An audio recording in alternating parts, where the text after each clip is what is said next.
Aqui conversando com o novo presidente do Conselho Deliberativo do time do Guarani, Breno Tavares. Breno, vocês já analisaram as contas do ex-presidente Soares Leite Machado. Vocês aprovaram ou desaprovaram essa prestação de contas da gestão passada? Isso, Tony.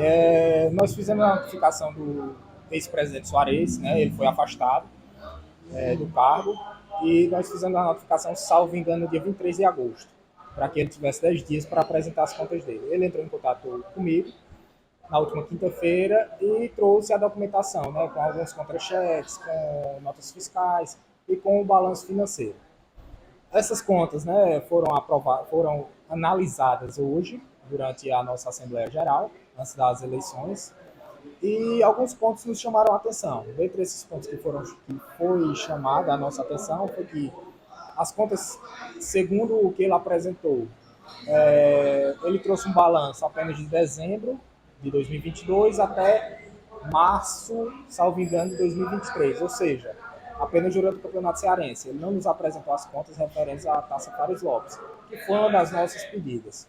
Outro ponto também que a gente tinha pedido era o esclarecimento sobre os supostos envolvimentos do clube ou de atletas do clube na questão da manipulação de resultados. O ex-presidente Soares ele também não nos trouxe nada sobre o que ele fez, sobre qual foi o encaminhamento que ele teve.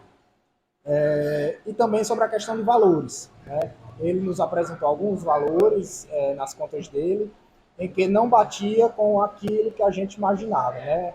Eu ainda não era o presidente do Conselho Deliberativo, era o Alisson, mas eu já estava com procuração para atuar como advogado. Então nós fizemos esse balanço das contas dele e o Conselho foi unânime em desaprovar, né? As contas do ex-presidente Soares foram reprovadas. E agora qual é o próximo passo? Pronto, agora o próximo passo eu acredito que amanhã ou até mais tardar na quarta-feira, nós temos 72 horas para isso.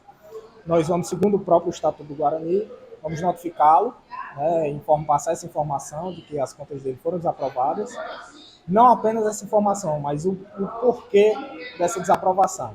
E aí cabe a ele apresentar recurso, né, apresentar esclarecimentos para ver se, se faz uma reanálise, né, através do que ele vai nos trazer, ou caso ele não traga nada, aí as contas permanecem desaprovadas.